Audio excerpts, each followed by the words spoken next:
జగనన్న గోరుముద్ద పథకం సక్రమంగా సమర్థవంతంగా అమలు చేయాలని రాష్ట్ర విద్యాశాఖ మంత్రి డాక్టర్ ఆదిమూలపు సురేష్ అధికారులను ఆదేశించారు. జగనన్న గోరుముద్ద అనగా మధ్యాహ్న భోజన పథకంపై సచివాలయంలోని ఛాంబర్లో సంబంధిత అధికారులతో ఆయన సమీక్షించారు.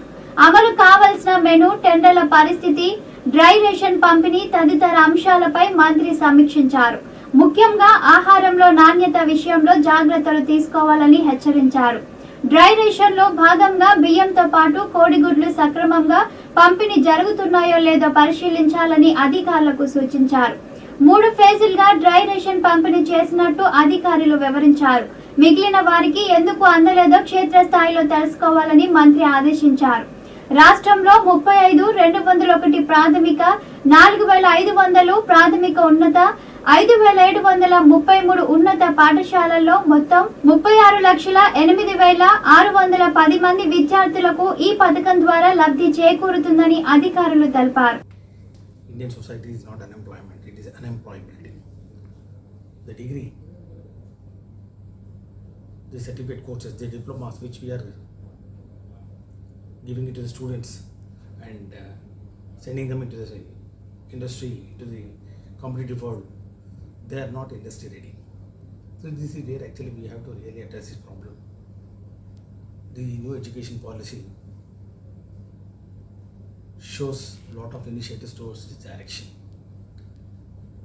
We want the students to be more independent, and we need to give the student more freedom to select the courses, interdisciplinary. A proper blend of commerce with computer science, and computer science with mechanical engineering, and then civil engineering with electrical and electronics engineering. Like, this is what actually is required. We need to develop multifaceted knowledge, and then make the student industry ready. And I'm very glad that today this exceller has come forward in sponsoring this industrial problem solving by application of this data sciences, and especially through Python. And I must tell you that the new education policy and the Honorable CM, whose vision and thought process is in line with this education policy of the country, we are time and again we are telling that we have to make the student should be a global student.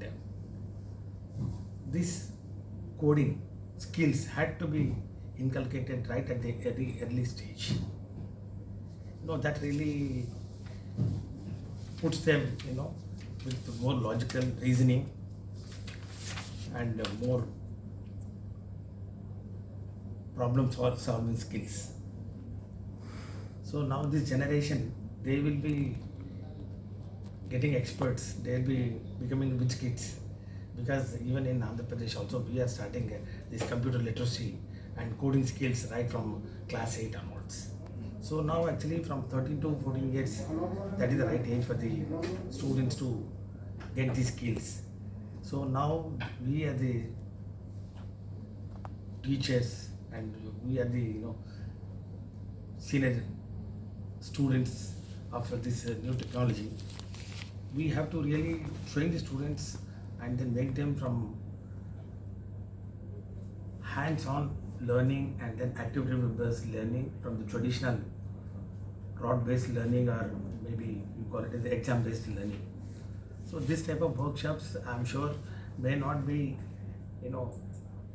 sufficient enough to make them paragons of virtues, but definitely 15 days is a long period for making them get into the hands-on sessions and making more use of these labs, and then practicing multiple hours of lab exercises in the lab environment, and then getting hold of these skills, especially in the post-pandemic environment. This artificial intelligence, especially with their intelligence automation and then speech recognition, is really transforming the techniques of banking and financial industry. And I really should at this point of time mention about the achievements of JNTK, who has really backed a wonderful project of establishing a blockchain based financial information sharing ecosystem with intelligent or automation. Yeah, this is the need of the hour. This blockchain technology absolutely is really revolutionizing the financial institutions working itself. So this type of initiatives, especially from JNTK Incubation Directorate, will go a long way in motivating these affiliated colleges and all other associated universities of Andhra Pradesh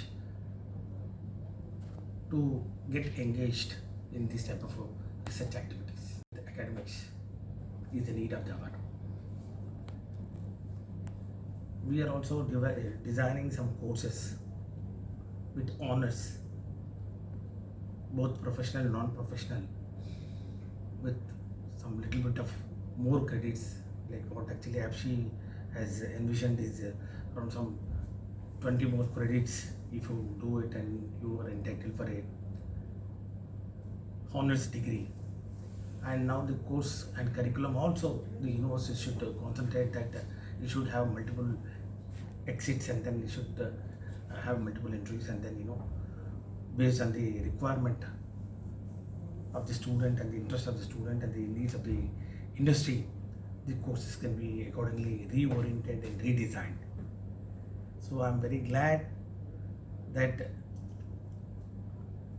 this type of online workshops during this containment period especially will help the student community to get engaged and then to learn more skills, especially problem-oriented, industry problem-oriented solutions through data sciences, data analytics. And I'm sure this course also will give some insights into the visualization, into data visualizations, and then data reports, and then make the participants more perfect in giving proper solutions to the industrial problems. I once again congratulate the director,